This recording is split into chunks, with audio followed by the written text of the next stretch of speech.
Kita lanjutkan kembali untuk mempelajari siklus akuntansi perusahaan jasa. Setelah kemarin kita belajar tentang kertas kerja atau worksheet, pada video kali ini kita akan belajar tentang laporan keuangan.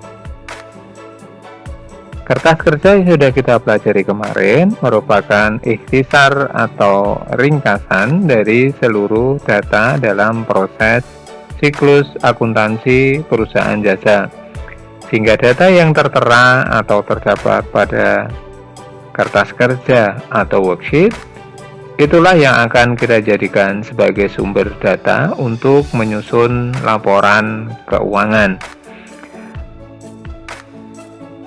Yang pertama yang akan kita buat adalah laporan laba rugi atau income statement.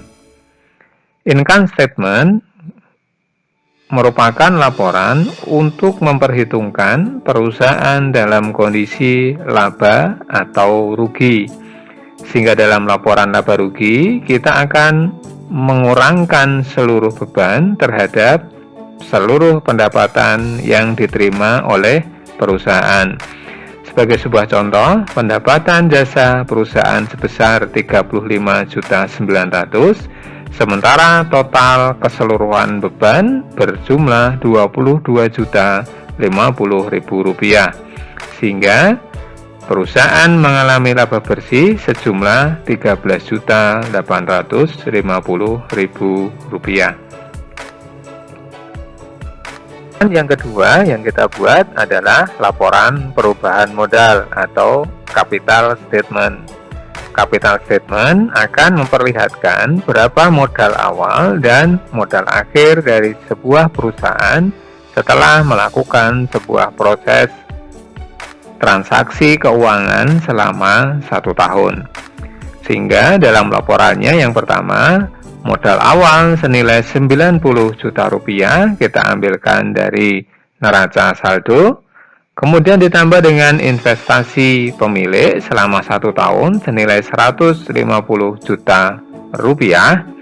Laba bersih tahun 2019 dipergunakan untuk menambah modal yaitu sebesar 13.850.000 rupiah. Sehingga penambahan modal sebelum dikurangi dengan pengambilan brief sebesar 253.850.000 rupiah.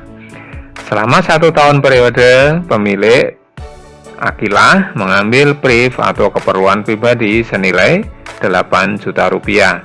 Sehingga modal akhir Akilah di akhir 31 Desember 2019 sejumlah 245.850.000 rupiah.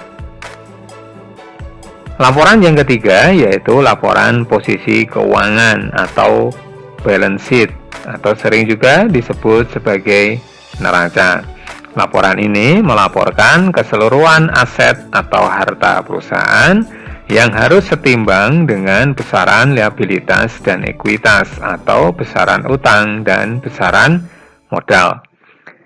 Kas senilai 210.500.000, piutang usaha, perlengkapan kantor, sewa dibayar di muka, peralatan kantor, dan nilai akumulasi penyusutan peralatan yang mengurangi nilai aset, sehingga total asetnya sebesar 272.550.000 rupiah.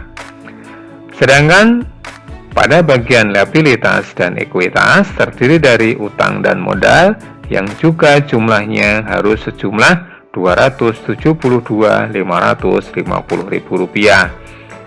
Anak-anakku, untuk modal harus kalian ambilkan dari laporan perubahan modal.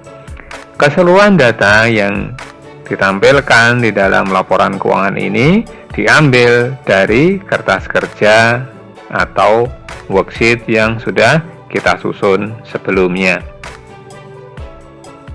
Baik, terima kasih atas perhatiannya. Jumpa lagi pada video berikutnya. Terima kasih. Assalamualaikum warahmatullahi wabarakatuh.